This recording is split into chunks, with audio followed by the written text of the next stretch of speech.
Destaque económico desta terça-feira, dia 4 de janeiro, tempo para desenvolver e analisar algumas das notícias que estão hoje em destaque na primeira página do Diário Económico, mas para isso vamos conhecê-la à lupa com a Maria Nobre. Bom dia, Maria. Tânia, bom dia. Vamos saber quais as notícias que fazem a primeira página de hoje do Diário Económico desta terça-feira. Começamos pela manchete que traz a Galp e uma declaração do presidente da companhia. Tem o dever de estar disponível para continuar na Galp. Em entrevista, o presidente da Petrolífera, Ferreira de Oliveira, diz que está disponível para se manter na empresa e diz também que não precisa de aumentar o capital da Galp. Em destaque também a Petrobras, que oferece 3,5 mil milhões pela posição da Eni na empresa. Ainda na fotografia, Cavaco Silva, que volta a pôr em causa o modelo de gestão do BPN. O presidente voltou a questionar a gestão do banco, dizendo que é feita em part-time. A administração já contestou as declarações de Cavaco Silva. Em destaque, ainda nesta primeira página, a venda de carros de luxo, que aumentou em Portugal em ano de crise. A compra de carros de luxo aumentou 50% em 2010, tendo-se vendido 787 automóveis deste segmento. A Porsche liderou com um crescimento de 88%. Destaque no desporto para José Mourinho. A marca Mourinho é a mais valiosa entre treinadores e atinge 15 milhões de euros. Nos aumentos de 2011, a Administração Interna e Finanças atualizaram 90 taxas no último dia de 2010. Tânia, porque hoje é terça-feira, dia de suplemento Universidades. Saiba como empresas e particulares apoiam as universidades, o setor privado e as universidades portuguesas reclamam uma falta de cultura de recolha de fundos para financiar projetos e instituições. Mas há exemplos de mecenato e filantropia. Conheça os apoios dados por algumas das maiores empresas portuguesas. Na fotografia, Alberto Amaral, que diz que a investigação nas universidades é aceitável. Destaca ainda para a Construlink, que integra 90% dos estagiários nos quadros, e ainda a Rotterdam School of Management, que é um microcosmos de negócios multinacional. Algumas das notícias, Tânia, que podem ser lidas e, enfim, analisadas ao pormenor na edição de hoje do Diário Económico.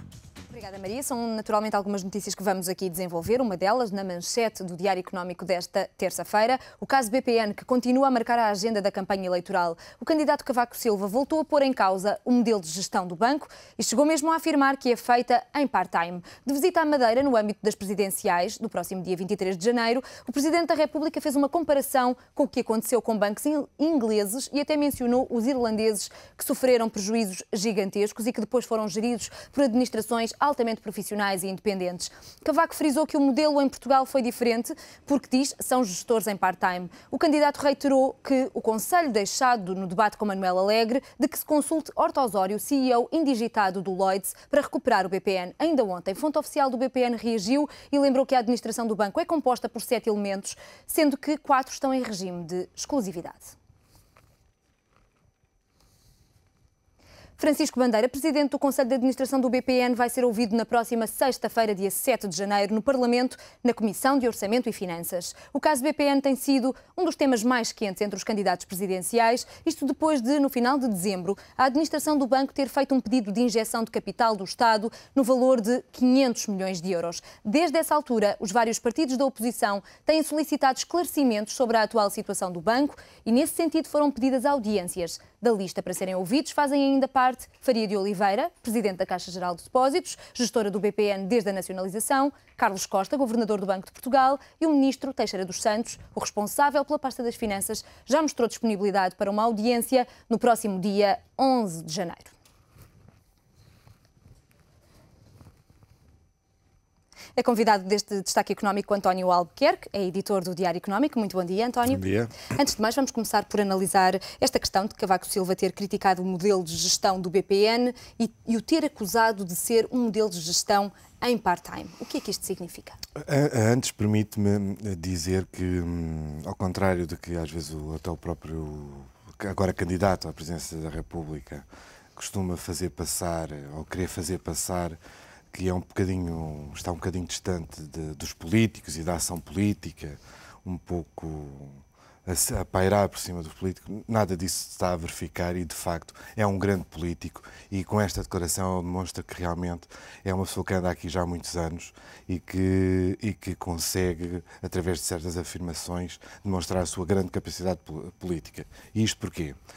Porque de certa maneira, está a antecipar é ele próprio que está a antecipar uma discussão que era o único problema que podia-se antever, que poderia causar algumas pedras no sapato para esta nova recandidatura. E é o próprio Presidente da República que está a dar o mote relativamente ao caso BPN. Mas propositadamente? E propositadamente, no sentido de tirar argumentação aos seus adversários políticos. Vejamos, Cavaco Silva foi ele que, de uma forma solidária com o Governo, nacionalizou o banco, e quando ele diz que agora o problema é que toda esta situação do quem vai pagar a conta do BPN, que vamos ser todos nós, ele passa um bocadinho a bola para o lado da administração e não para o acto que ele subscreveu, que foi a questão da nacionalização, e de certa maneira há um certo entendimento que foi um ato legítimo e que naquela altura fez todo o sentido.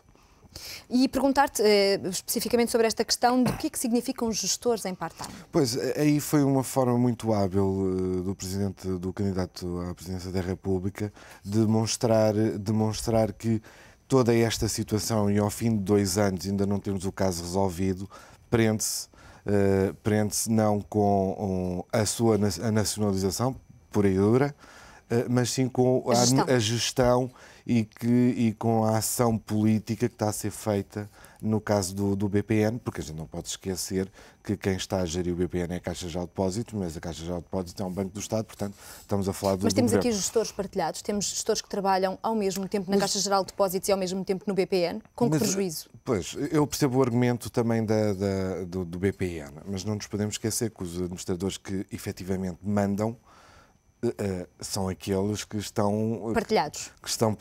Não é? Mas têm 4 ou em regime de exclusividade, é pelo menos isso que esclarece numa. Mas os que mandam são o presidente da instituição, que também dirige a Caixa Geral de Depósitos. Portanto, é natural que as coisas estejam partilhadas, e quando estamos a falar dos administradores que realmente têm um poder de decisão, esses estão partilhados. Não é? Mas porquê que se levanta agora esta questão? Quando foi promulgada, neste caso, a nacionalização do banco por Cavaco Silva, em 2008, não estava previsto, ou não ficou claro, pelo menos, de que a gestão decidida pela Caixa Geral de Depósitos seria ou não partilhada, sendo em 4, ou em 2, ou em 3 administradores? Pois isso foi uma decisão depois do Governo. A gente pode entender que foi uma decisão combinada com o Ministro das Finanças, e é precisamente aí que Cavaco Silva se está a antecipar a possíveis declarações de outros candidatos sobre o caso do BPN, e é aí que está a atacar e a pôr o foco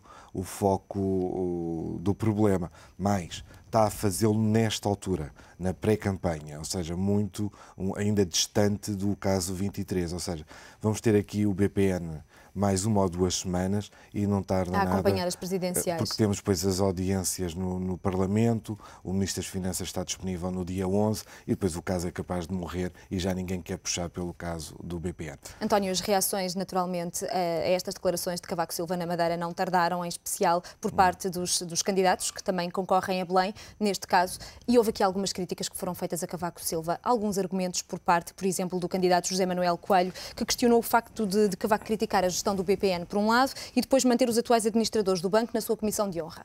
Exatamente. Temos o caso do presidente Faria de Oliveira e o Norberto Rosa, que é um dos administradores, e estamos a falar de 2 pessoas muito próximas de Cavaco Silva. Aliás, um foi ministro e o Roberto Rosa foi secretário de Estado até da própria Manuela Ferreira Leite, se não estou em erro, secretário de Estado do Orçamento, se a minha memória não me falha. Pois, é um ataque possível, mas vamos lá ver, lá está mais uma vez, de uma forma muito inteligente, Cavaco Silva o que está a dizer é o modelo, e o modelo não tem nada a ver com as pessoas.